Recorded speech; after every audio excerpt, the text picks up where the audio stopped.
Hello. So welcome. My name is Julie Fei-Fan Balzer, and feel free to check in the chat. I see David's already in there saying he's watching from the artist community of Carrizozo, New Mexico, USA. So welcome to all of you. I'm so glad that you're here. As we go through, if you have any questions, feel free to leave them in the comments. I'm delighted to answer any questions that you might have. You can see I have my overhead camera here because we are going to be working a little bit today if you want to work along. And I do have a PowerPoint put together for you as well. So the whole point of this little class that we're doing today is to give you a taste of what Design Bootcamp is. So here's the agenda for the day, which is we're going to talk a little bit about what is Design Bootcamp. We're going to talk a little bit about mark making made easy, and we're going to have a special offer for you that it's only good during today's webinar. Okay, so if you're watching this on the replay, the offer is no longer good, but if you're watching live, this offer is good for you. Okay, so welcome. I see lots of people checking in along for the art ride. Micah, Debbie, Teresa, Crafty Lady, welcome to all of you. Karen. So let's talk about what is Design Bootcamp. So Design Bootcamp is a workshop that I have taught for, I think, 4 or 5 years now. It's designed to give you a thorough understanding of the elements and principles of art in order to help you confidently make better art. And just to explain a little bit, so the elements of art are the building blocks of art, quite literally, right? They're the things that we all use. They're like the ingredients you use to make your artwork, whoever you are. If you're a sculptor, if you're a painter, if you're realistic, if you're abstract, if you're a scrapbooker, like anything that you do, that's what all of these principles and elements are. So this is what the elements are. The elements are the ingredients. So part of who you are as an artist is based on the ingredients or elements that you choose to use. You can imagine this if we go again out to cooking, right? The idea here is that, like, if you are a chef who's known for like foraging for mushrooms, you might use a lot of mushrooms. So if you're an artist who's known a lot for bold color, you might use the element of color in a very particular way, right? You have a signature as an artist. The principles, which are the other side of it, these are how you use the elements of art. It's kind of like the process you use to make something. So like we could all be given the same ingredients. You may have participated in a challenge like this even, and we all use them differently, how we cook them, how we put them together, et cetera, et cetera. So a lot of Design Bootcamp is not just teaching you the elements and principles of art, which are widely available for free, you guys, on the internet, in books, everywhere, but it's also really helping you through a lot of different exercises and ideas to really figure out how you use the elements, how you use the principles, or how you want to. And again, a big part of who you are is based on how you use the principles. So Design Bootcamp is really designed to provide you with clarity to get clear on who you are as an artist. And this is it was a very nice student testimonial. I've got, if you check out the Design Bootcamp website, you'll see tons and tons and tons of testimonials about what Design Bootcamp can do for you. Okay, so I just want to talk a little bit more about what Design Bootcamp offers. So it's a small class size, live and personal interactions. You get to forge artful relationships that last. This is not one of those huge like moneymaker classes where there's hundreds of people in the class and you get lost. This is like 5 to 10 people in class and you absolutely see my face. I see your work. I know you by name. We talk about your work. Okay. Foundational learning. And by the way, speaking of connections, I can see in the chat that Marcy Lee and along for the art ride turn out to be in the same town, which is kind of exciting too. So this is foundational understanding of the building blocks of art. Again, those elements and principles, really understanding how art is put together. It's confidence building. I hype you up at such a positive atmosphere. Everybody's excited to help you work. This is about being encouraged in your journey instead of having to go it alone. There's a lot of practical learning. And what practical learning means is that there are homework assignments that reinforce the class lessons. You are not just like having theoretical sort of academic gobbledygook thrown at you. Like this is, okay, here's the idea, but how do I use it? Here's the concept, but how do I actually do it? There's a fabulous new online classroom, new for this year. I'm super excited about it. There's even a free app for your phone, so you can really take Design Bootcamp with you wherever you go. It's just a really easy way to keep in touch. And then finally, it's a very safe space. I think, listen, learning is totally vulnerable. Making art is super vulnerable. And so Design Bootcamp is really designed to offer a safe space for experimentation to you where you can fail, because failure is part of learning, where you can, create disastrous things and have people help you and support you through that. So it's a wonderful community. Again, another testimonial. I just want to say, who is Design Bootcamp for? I think it's for people who are frustrated with the creative process. You're going to learn a whole method of working. This is really about developing an art practice. As this person says, you're going to have a process and protocol for art, and your artwork becomes more personal, right? It's less sort of like just making something pretty, and it's more about making something that really is personal and significant for you. Okay, so this is the schedule, just so you know. It's several dates in March that you can see here. There's an agenda, and I will share this in a follow-up email in case anybody's wondering. And there are 2 cohorts, one in the afternoon Eastern time and one in the evening Eastern Standard Time. And then there are a couple 2 dates in April as well. Okay, so I love this testimonial from a student too. I feel better able to call myself an artist now. It is something to do with learning these basics. Plus, I have a huge body of work. This class helped me with that confidence, right? There are some of those intangible benefits you get. It's not just the practical things, which is so cool. So if you want to sign up for class, you can do it at that link right there. I will also post that link in the comments if you want to go ahead, and you should be able to just click on it. So you can go ahead and sign up, but this is really about prioritizing your learning and everything else. Okay, so now that we have done a little bit about Design Bootcamp, and feel free to ask me questions about Design Bootcamp. I'm delighted to answer them. It is unlikely that I will offer Design Bootcamp again, at least not in this format. I'm changing a lot of the ways that I do things. So I'm really excited that this is going to be an amazing year. Okay, let's talk about mark making made easy. So what is mark making? Well, I'm so glad that you asked, because that's what I'm here to tell you all about.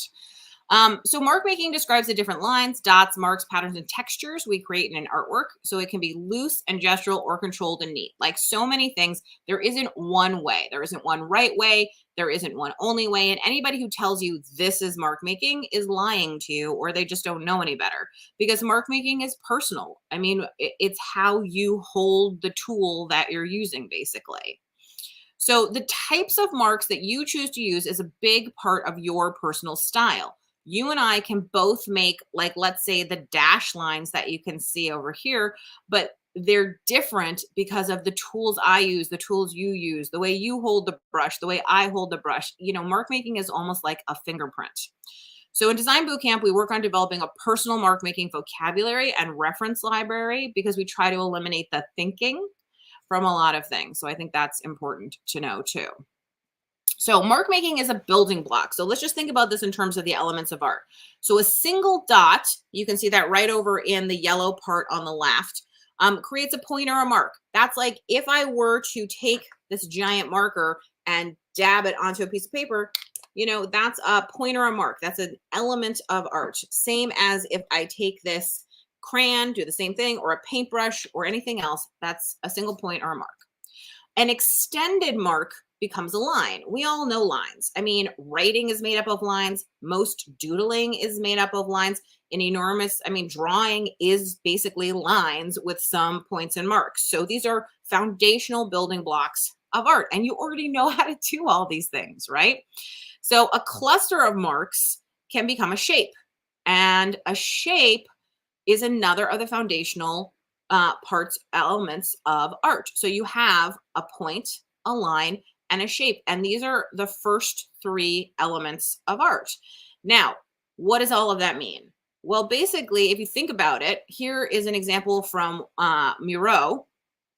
And he is basically using point, line, and shape in very naked ways, where you can see it, as opposed to if we take sort of one step more forward, now you're looking at this piece by Picasso, right? And this is heading obviously much more towards representational. I personally see two figures in a mirror there. Other people have argued that they see different things. But again, it's just using these ideas of, like, you can see there's point and marks, like right here, there's lines, and then there's shapes. And if you see Mary Cassatt, again, getting even more realistic, this is, again, pushing the work towards realism, but still using those same building blocks. And this is definitely something we talk about in boot camp. We look at all different kinds of art and talk about what it's made up out of, because once you can deconstruct it, you can remake it. Okay, so I want to point out in this Mary Cassatt in particular that you can notice how mark making is used to make the painting feel alive with the artist's hands, meaning that it feels painted rather than like a flat photograph. And that's a huge part of what mark making does. So we are going to talk about now how you can use mark making to bring in your hand, make things feel alive in very simple ways that you probably already do, but you're just not conscious of. So a variety of marks can add interest and depth to your artwork, right? You can see like this long line that's sort of snaking through this work creates something different than these heavier lines, you know, that are created, that are more blocky, versus even these small little bits. But, you know, there's also mark making in these wide scratches and some of the other lines and shapes. This piece has a sense of movement, of tumbling, even though, you know, it's obviously made up of static pieces.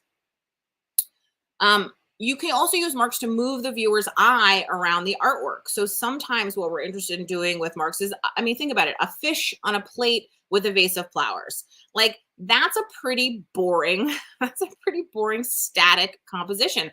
But by making marks that are very alive, by creating a lot of sort of energy within the piece, we are able to move the viewer's eye around the artwork and keep it feeling that it's more alive. So I recently had some artwork juried into a show, and one of the things that the juror wrote when he was analyzing all of the work is he said he looked for pieces that felt alive. And I think that mark making is one of those things that makes work feel alive. Okay, so mark making can also be an expression of emotion or feeling. If you go on like the Tate's website, one of the things that they say about mark making is that they feel that this is how artists express their emotions. It's how you see the hand of the artist, how you see what they're feeling. It's very gestural. It's very immediate, you know, and you can see that even though this is an abstract composition, again, the marks in it make it feel like it has something more to say, that there could be more depth to it. And then mark making can even be used as a tool to improve your artwork. And that, my friends, is what we are going to do today. We're going to use mark making to improve our artwork. Now, mark making is a huge topic, and like, there's nothing that you could pick out from a single video because there's so many different ways you can use it. And in some ways, it's a real lifetime study because it's about how you put yourself into the artwork. And that's something that's really important to me, is to teach people not how to replicate, but how to make the art that they want to make in the style they want to make, but do it the best that they can. So here are like the basic gist of it is I like to improve the artwork using marks, and I use the marks engaging with all 8 principles of art. So these are the 8 principles of art: variety, unity, movement, rhythm, dominance, contrast, balance, and proportion. And like I said, these are readily available in books on the internet. Like, you don't have to take Design Bootcamp to study this. What we do in Design Bootcamp is really talk about how to engage with these ideas for yourself. Okay? So let's get ready to experiment. These are the things you're going to need right now if you want to play along with me. You're going to need a writing tool and a blank sheet of paper. Okay? You're going to draw 9 boxes. Pretty simple idea here. They do not have to be, this is obviously computer generated 9 boxes. When you see the sample that I did in a couple slides, you'll understand that it doesn't have to be this neat. And the question is, what can you do with a line, right? Sort of a simple idea, but also sort of a really complicated idea at the same time. So here's what I mean. So we're going to turn on the overhead camera for a minute. So let's take away our PowerPoint and let's put up the overhead. Okay. So if you want to play along with me, I'm going to use a Sharpie just because you guys can really see it, but you could use a pencil or pen or whatever else. You're just going to draw your 9 boxes. Pretty simple. Don't think too hard. You can get out a ruler if that's your style. Again, I say to everybody, like, you should work in your style. So what can you do with a line? And so what I want you to do is I want you to attack one square and just say, okay, well, I can use a line to divide the surface. And I can use a line to divide the surface even more and even more and even more and even more and even more and even more, however it is you want to think about it. But that is the beginning of, yes, that's mark making. So this could be mark making, line, line, line, line, line, line, line, line, line, line, line, line. And that could be enough. Or you could say, no, for my hand, it's more like, I like a lot of density. A line could be this, it's a line that creates a shape, but it's still a line.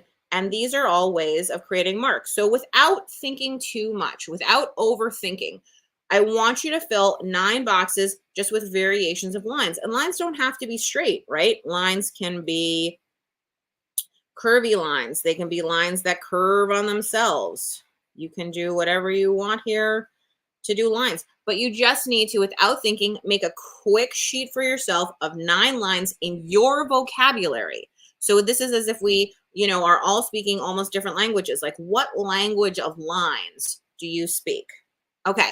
So I am going to give you, I think, like 3 minutes maybe to do this. That should be enough time to get ready. And I think I even wrote in the PowerPoint, yeah, don't think too much. Don't overthink it. So I'm going to set a timer for 3 minutes. Computer, set a timer for 3 minutes. 3 minutes, starting now. Okay, so while that timer is going and you're working, I just want to, again, welcome everybody here. I see lots of people from all over. Looks like, I hope I'm saying this right, Yulina is from Poland. Nikki is from New Orleans. Beverly is in from rainy Florida. Looks like Leslie is also in from Florida. We've got Victoria from Canada. Fran from Arizona. So fun. Lots of people from all over. So I see a question from Teresa. She says, you mentioned scrapbooking. Is bootcamp for scrapbookers and card makers? So I absolutely have had scrapbookers and card makers in class before. All of the things that we are learning about art are absolutely directly applicable to scrapbooking and card compositions. You're learning the building blocks of art. You're learning exactly how to put things together so they make sense. So all graphic design is also based on these same ideas. And in many ways, so may I tell a personal story while you guys are working for a second? So I started my paper crafting life definitely as a scrapbooker. And part of what my journey was learning these design principles and elements. Like, that's what really helped me start to get my work published, start to feel confident in like the work that I was making, start to get much faster at making the work and not feel like I was just randomly throwing things on and hoping that it would work. And all of that kind of came with me when I was interested in much more painting and fine art applications. So I will say, like, yes, it is all applicable. It all gets wrapped up. And then again, like if you're a sculptor, you're still using the same things as someone is who's a scrapbooker. You're just maybe using them differently. You know what I mean? Is a circle considered a line? So I think the answer is ish. So I'm going to give you one of those answers, which is a circle is a shape, but it's also a line. So I'm going to show you the difference really quickly. This is something we talk a lot about in Design Bootcamp as well. So this to me feels like a line because it doesn't totally touch. See how there's like a little gap here? So that's definitely a line. You know, this again, you could argue because of the side. I think you could argue for it as a line. This starts to get into shape land, but I can see it as a line, particularly if I contrast this, a filled in, clearly a shape, versus this, which I think could just be a line, you know? And if you were drawing over something colored, let's see if I can do this really quickly. So like if you had like, let's say a circle, and then I were to go like this on top of it, that's the timer. I hope you're done with your 9 squares. Computer off. So if you're doing something like this, where you had like a circle and then this, I'd say like, yes, this is a line. So there's my very complicated answer to your very simple question. Okay. Okay, so I hope that you have finished your, let's see if I can add in the PowerPoint, take away the overhead. There we go. So much technology.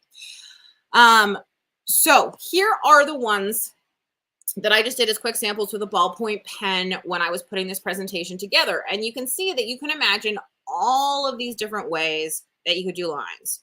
So go ahead and let me know in the comments, like, were you surprised by the different ways you can use a line? Were you frustrated in some way? Like what happened for you? For instance, Debbie's saying right here, don't overthink it, but nothing comes to mind without thinking.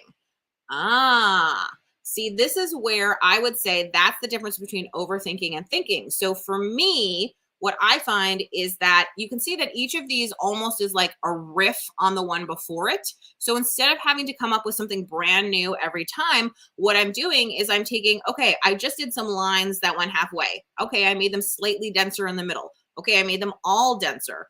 Okay, I decided to cross them over each other. Oh, I like that crossing. Let me try that. Wait, what if I tried even more crossing? So that instead of coming up with something new every time, what I'm doing is jumping from spot to spot to spot.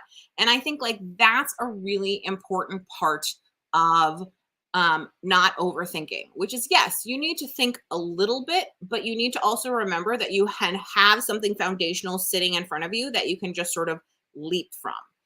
David has kind of the opposite experience. He says, I was surprised that I easily created 9 different line doodles. Yeah, and I think that's another important thing to pay attention to. We all learn differently, and it's important for you to know, like, what's easy for you might be hard for someone else. What's hard for you might be easy for someone else, and congratulate yourself. When things are easy, that's awesome. That might be something you want to go towards. Maybe you're a drawer, David, you know, and maybe you know it, maybe you don't, but maybe that's like a foundational part of your art practice. Teresa says, I tried to be different, maybe too much thinking. Yes. Yes, this is why I think artists work in a series. There's less thinking. If you have to rethink every single time from the very beginning, you're going to make very little art. It's going to be quite difficult, and things are going to be very, very hard for you. So that's why I think trying to be very much just like going with what you're doing and small variations until you get to something that you like. Meredith says a circle is a straight line on a sphere. Absolutely agree with that. And so, yeah, absolutely. Debbie says that she was definitely frustrated, and it's good to recognize that and to think about why. Why are you frustrated? What is it? Do you feel like your lines aren't good enough? Do you feel that they're not special enough? Like, what is it that's making you feel frustrated? Okay. So let's talk about what we're going to do with these lines, because I don't like doing like exercises that you just kind of throw in the trash and they don't have any significance or meaning. I like to do things that are practical. That's really important to me. So the question is, how can I use lines to improve this composition? So if you got my email, which I know you did because you're here, because you couldn't have found the link any other way, then you got the link to print out this incredible piece of art that I made for you. Or you can just grab anything you have laying around that you want to improve. So this is how I make decisions. This is the rubric that I use. So whenever you see people and you hear people talking about like improvisational art, I actually think that that's kind of a little bit of a lie. Because no, that's a lie. That's actually what I just said was a lie. So let me backtrack for a second. What I do is improvisational art. When I hear people talk about intuitive art, I flinch just a little bit. And the reason for that is because intuitive art is, I think a lot of people do it to make people feel more free, which is awesome. And I think that's great. But the problem is a lot of times it leaves people flailing or feeling that their intuition is broken because they don't understand what to do. They're just sort of randomly making things happen. They can't recreate the work that they just made because they don't understand why they made the choices that they made, right? So improvisational art is different. That's when you understand what you're doing, you have a foundation, but you're making decisions rolling with the punches. It's the thing I said where this was probably a bad example because these are all very different. Whereas small variations where you make a leap to a leap, like this is more like a leap to a leap. That's what improvisation is it's based on something, right? It's not just random. It's the moment that planning and opportunity meet, to steal a line from Viola Spolin. It's about, you know what you're doing, but you're being playful, okay? So this is how I make decisions in improvisational art. I take my style, I mix it with my goals, and then I mix it with the principles of art. Okay. So you're going to need another piece of paper, and you want to take a couple minutes, and you're going to write a cheat sheet like I have right here. Okay. What is your style? Now, if you don't know, that's totally fine. You don't have to know right this second, but you do have to know your style in order to make the art you want to make. So how do you find your style? Well, let me tell you, there are books written about it. There are classes all about it. But the basic gist of it is you make art, you talk about art, you analyze your art, and then you kind of find what your style is. So in a couple words, my personal style is high contrast, maximalist. There's pattern, color, and you see the hand of the artist. That's a really simple summary of the kind of work that I like. And that's what I've written down on my cheat sheet. So you might want to think about some words that describe your style and what you do. And again, it could be 3 words. It could be like, I like to do florals, ethereal, pastel. You just have to find a basic way to describe something you like to do so you have something to hang on to. It could be, look at your favorite piece of work you've made recently and say, like, that is the kind of work I want to make, and then find a way to describe it in just a couple words. What are your goals? What does that mean? What does that mean? What does that mean? Well, what it means is it's like, what kind of art do you want to create? So for instance, for me, I'm interested in creating abstract art that focuses on connecting disparate objects, shapes, colors, etc. So if I know that that's my goal, what that means is I want to take a red polka dot with a blue-green floral, and I want to find a way to smash them together so that they make sense, find a way to connect them with each other. That's my personal interest. And I see that I want to make abstract art. Most of the time, again, that's my interest. Sometimes I make representational art, but most of the time right now I'm making abstract. And today I'm interested in making abstract art. So you just want to write down a couple of your goals. Like it could be, I want to make cards that are graphic and feminine. Fantastic. I want to make, watercolor portraits of people I know that are realistic. Fantastic. You can do whatever you want, but you just have to know what your goal is. Okay. And then finally, I mix all of that with the principles of art, which is the question I ask myself every time I sit down to make is, how can I use balance, variety, unity, movement, rhythm, proportion, contrast, and dominance to adjust my artwork?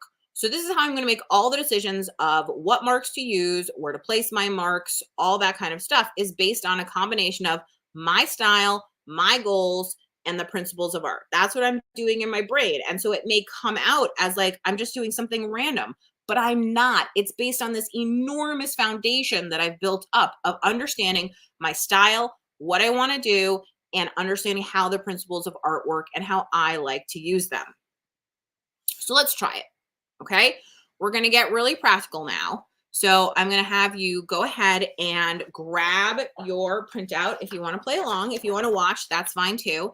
And we are going to make some art. So let's see if I can get that to be the big camera. Now, feel free again to ask me any questions you have about this process or anything else. I have my cheat sheet here. I've grabbed just a couple mark making tools because I wanted to keep it simple and paintless. Okay. Paintless, painless, get it? Anyway, so I have some art crayons here. I have a big Sharpie. I've got a pencil and then a white pencil. The Sharpie that you just saw me use. I have a pencil sharpener in case I needed to use it. So when I look at this piece and I look at my style list, so again, knowing that I like high contrast, maximalist, pattern, color, hand of the artist, I like abstract art, I'm focused on connections, I start to think through this list of principles. And I say, okay, well, the first thing is this doesn't feel very connected and it doesn't feel like there's a lot of differences. So what I need to do is I want to make more differences and I want to connect things, because why do I want to make more differences? Because I like things that are disparate and I like to connect them, right? That's why I want to connect them. So this is easy for me to figure out how to make differences because I know I like pattern, I like color, I like the hand of the artist, and I can even pay attention to variety, rhythm, some of these design principles that tell me what to do. Okay, so I think the first thing I'm going to do is let us add a little bit of sort of line work in here. And you know what, let's keep it really simple. Let's do it with some writing. So I know that it's a kind of line that went for a walk. So I'm just gonna do a little bit of like a scenic writing where it kind of looks like writing, but it's not writing. And how do I know where to put it? How do I know where to put it? Well, the reason I know to put it right here is based on my design principles, right? Because I know that there's a lot of contrast between this light color and this dark color. If I put something here that starts to bridge that horizon, I'm starting to blend the horizon to lower the contrast, and it can work the other way. So I can take a crayon and I can continue the asemic writing down into the darker part. And now I'm using contrast, the principle of contrast, to help me. I'm keeping it in my style. I'm using line, you know, as a mark. And now I've created a little bit of variety. I have lowered the contrast, this harsh line that was here. If we look back, I printed out a second one so you could see this, right? This harsh line is a little bit softened, not all the way, but it's definitely a little bit softened by this. And I've added some variety. I've added some more things to it. So we're sort of getting on our way here. So next decision, I'm thinking about how can I make some connections? Just like I want to connect the bottom to the top, because that's one of the things that my art is focused on. I'm thinking about how can I use these principles? So how can I maybe change the proportion to create a little more unity? Well, I think if I made this bigger, so it came up towards this one, that maybe there'd be a little more unity. So I'm going to take a dark color, red, which is keeping in the warm family here. So that again goes with unity. And I'm going to bring this shape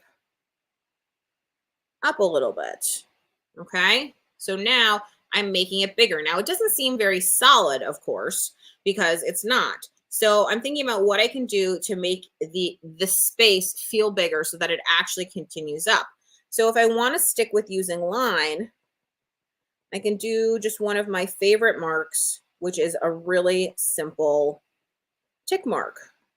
And again, like, this is making art is personal. It should be personal. I've never understood those classes that are sort of paint by the numbers. So there is some amount of copying that is really useful when you're learning art. But if you want to make your own art that has your own signature, that absolutely feels like you, that isn't copying anybody else, but sort of stealing the best of what other people do and making it your own, then I think if you understand the underlying principles along with, you know, your personal style and your goal, then you can always do that. And I'm going to bring these ticks a little bit more into the pink area just so that it's not so top and bottom, because again, I know that I like connection and I'm using some of these principles to do it. Now, rhythm is a principle that's really interesting. It's kind of like repetition, heartbeat. Now, this creates some rhythm in here, but the question is, can I create more rhythm by adding more of something that's similar to this in here? And I think that I can. So I'm thinking that I could add, maybe I'm trying to, again, remember, I'm trying to connect this in. Could I add like a bigger version of those kind of, a bigger version of those tick marks? So a bigger version of those tick marks to me is kind of these rectangle things, and I can just color them in here, but badly on purpose, because that's part of my personal style. And that's starting to, again, connect the different pieces, running them right through here.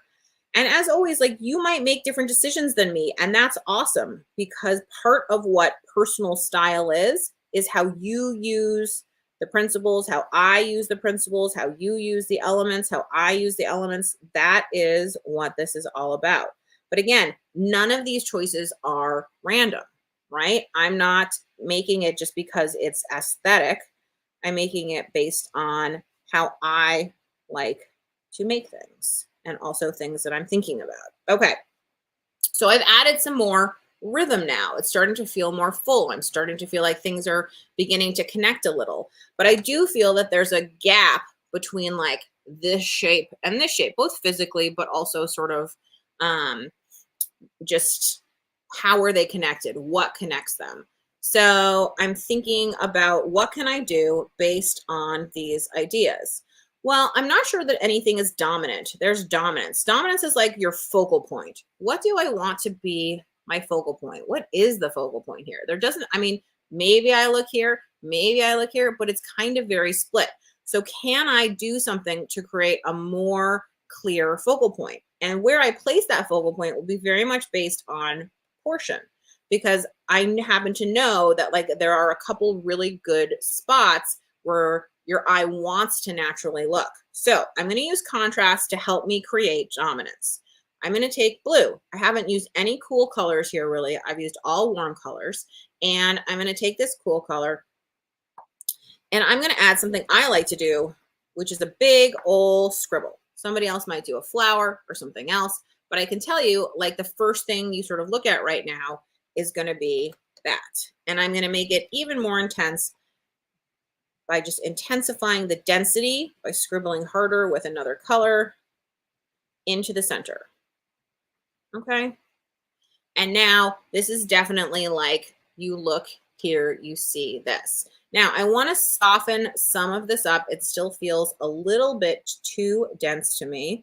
So I think I'll continue what I have here and create even more movement with some additional little tick marks, just trying to lighten up some of this dark, dark color as I bring some of these marks throughout here. And then I'm going to bring some of the dark up, I think by taking a similar brown color. And again, just helping it to visually come up, come over, come through, and not be quite so just like dark, dark, dark, dark, dark. Again, not random, just clear choices that I'm making to figure it out so that it looks how I want it to look. And then I might add a little bit of a couple things so this isn't so like, hey, there's a blue scribble in the middle of your art. Why did you do like a blue scribble in the middle there? So I'll add just a little bit of supporting blue elements here, little marks. Okay. And, you know, what I've now done really simply and basically very quickly is I have taken this, which was a very plain composition, very basic, and I've made it come more alive and go more towards my style. It has more movement. It has more interest.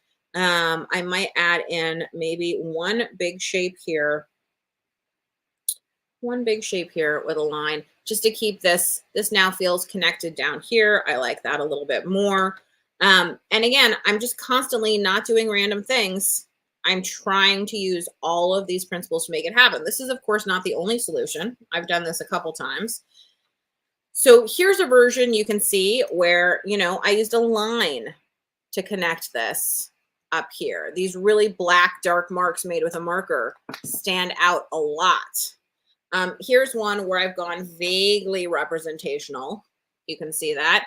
There's kind of like tree branches coming up. I've again used some contrast. You can't help but look. I've tried to connect the parts both, you know, physically and everything else, but it's all within my style. Like it's not surprising. These pieces are absolutely in the style that I like to work. These are like, you know, this is not like great art that's going to hang at the Louvre, but this is definitely like in my style. This is what I would call like sketchbook kind of work, where all of these pieces, all of these variations are ideas that I can take with me into my work of how these different marks, these different colors can interact, how I can improve something really basic so that the next time I run into a problem or I'm at this point in a piece of art and I'm like, I don't know what to do next, I have this roadmap of these marks I've made, these ideas I've had. And even if you look at the little marks that I have here, these are all still very related, you know what I mean, to what I've done here as well. So you are a particular kind of artist, whether you know it or not, right? So Sue says that she can't keep her eyes off that big box of crayons, so many colors. Yeah, this was definitely a treat that I bought for myself that I've wanted for a long time. If you don't know about them, these are Caran d'Ache. They have two kinds of crayons, Neocolor 1 and Neocolor 2. Neocolor 2s are water soluble. That means if you add water to them, they starts to like come out like watercolors essentially. The Neocolor 1 are not water soluble. They're really, really nice quality art crayons. I use them on my big art pieces all the time and I love them. Debbie says, I have no idea what I want it to look like. Well, see, so this is the very first problem, which is, and I tell this to students all the time, no one can tell you what your work should look like. So the biggest thing that you have to do is start to figure out what you want your work to look like. And it's actually the first exercise in Design Bootcamp. The pre-class homework is based on helping you to understand what you want your work to look like, because you can't do anything, as Debbie, you've probably found out, until you know what you want it to look like. And it's not having an idea of what the finished picture should look like. It's the style that you like. I mean, I'm just looking in the camera now and I can see these pieces I have on the drying rack behind me. Those are not far off from what we did today in style or in look. I have a particular dense feeling that I like, a kind of mark making. I use circles a lot. Like I know this stuff about myself. Sue says, this is very fun. I'm so glad, Sue, that you're having fun. I think it's really fun too. I mean, I also think that learning is really fun. And I think that knowing what you're doing just makes me feel so much calmer in the art process than I did when it was kind of panic and like not being able to recreate, being afraid to ruin. Okay. I don't know if you've ever had this experience. I have been afraid that I was going to ruin something so many times because I didn't think I could ever make it again where I had gotten to at that point. And I think learning all of the elements and principles and how to use them and all about my style and stuff, that was a huge like freedom moment, because suddenly I was like, oh, I can make this a million times. So it's okay if I ruin this because I can do it again. And that was great. Okay, so a couple last things follow up. I want to get to the special offer for you guys. This is a quote from James Clear. And he says, in the gym, if you experience no stimulus, your muscles won't grow. If you step under 10,000 pounds, your body will break. And life is similar. Too much challenge makes life hard, but so does too little. So who is Design Bootcamp for? If this exercise was like upsetting and very challenging and felt so uncomfortable that you thought you were going to cry and it gave you like a panic attack, then Design Bootcamp is not for you. Okay? If you were intrigued by it, interested by it, felt a little out of control, didn't totally understand what was going on, but wanted to know more, then Design Bootcamp is for you, right? You've got to experience some challenge, but not so much that it crushes you. And Deanna puts it really well when she says, I find trusting yourself to play and try new things is so important to figuring out your style. I think that is so accurate, 100%. You just have to try things and see whether or not you like it and figure out whether your skills don't match your taste and therefore you need to work on your skills, or if you still don't really understand what it is that you like, right? If you love Degas, you're going to have to work at drawing, at composition, at color, at line work, you know, and not being able to do it yet is different from not knowing that you want to do it. Okay. So again, work harder is good, but work smarter is better. And what Design Bootcamp is designed to do is to hold your hand along the way and help you so that you are working smarter. So this is the special offer. If you sign up for Design Bootcamp the next 15 minutes, so that's basically by the end of this webinar by 1 p.m., you're going to get a free 30-minute one-on-one asset evaluation with me.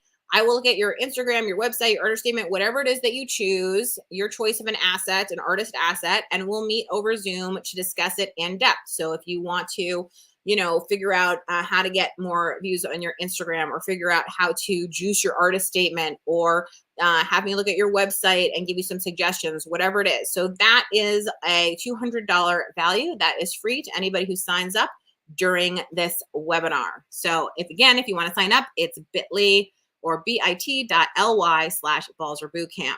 Okay. So this is a quote that came in on Facebook this week, so I thought I would share it. This is from a woman named Robin, and she said, for anyone thinking about Balzer Designs Bootcamp, I would encourage you to take the leap. I don't have an education in art, so I often struggled with how to take my work to the next level. Of course, it's still a process for sure. Design Bootcamp gave me the fundamentals of design principles and elements, and has forever changed the way I approach my art and look at the art of others. I learned so much. This is not one of those classes where everyone does the same thing and comes out with a piece that looks like everyone else's. This is about getting in touch with who you are as an artist, embracing what you like and your style, and learning some kick butt ways to look around yourself, some art, and the world around you. And I think that's a very accurate representation of what Design Bootcamp is. I always appreciate it that people understand that the design of Design Bootcamp is very thoughtful. It's there are gaps in certain places to give you time to work on stuff, but it really is about like learning and integrating the design elements and principles and making it easy for you. And as well, class leaves you with tools for the journey afterwards, so it's not like you're alone too. I love that Angela, who's here, says she's amazed at how her exercise looks. That's so awesome, Angela. Congratulations. Remember, it's not random. You're making real, thoughtful choices based on who you are, what you like, and how you use the design principles, okay?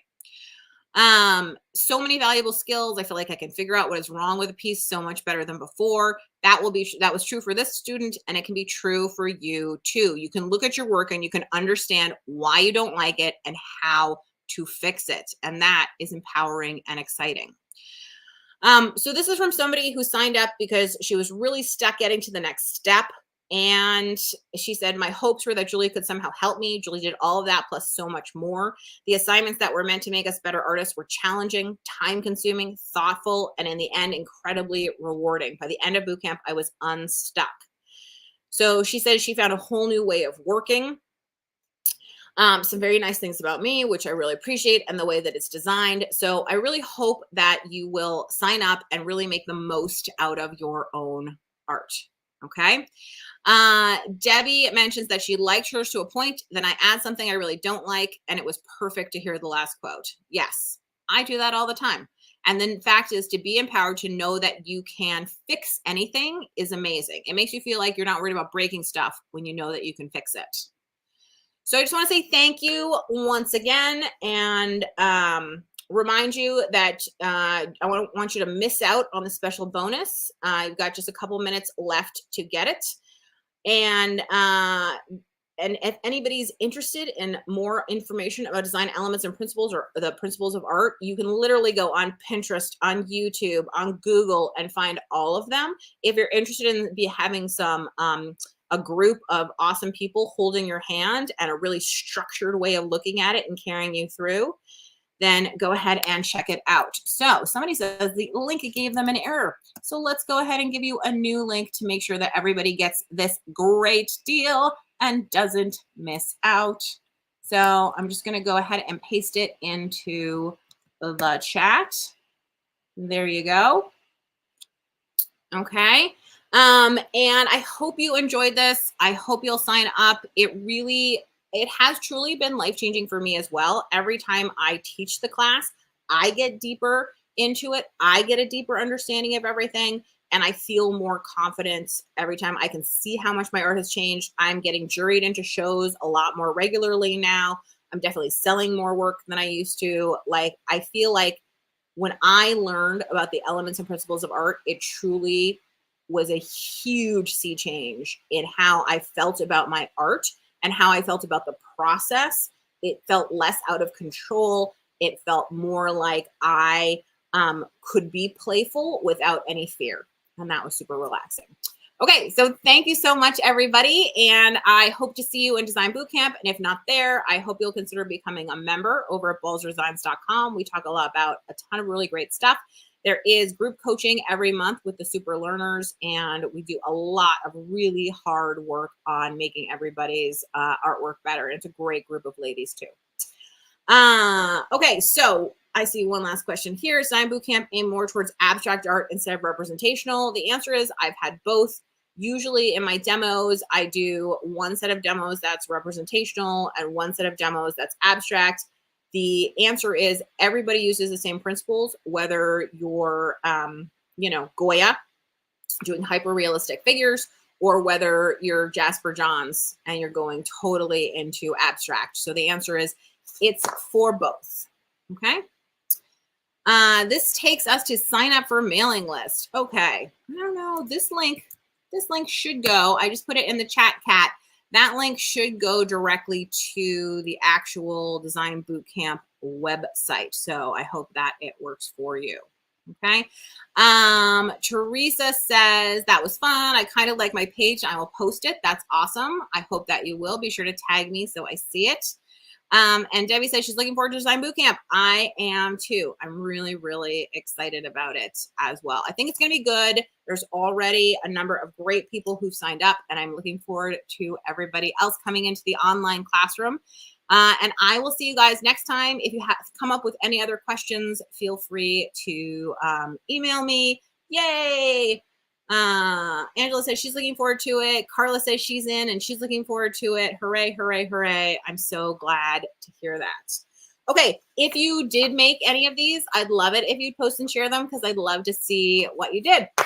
Thanks so much, you guys. Goodbye. You've got about 8 more minutes to get the deal. Bye.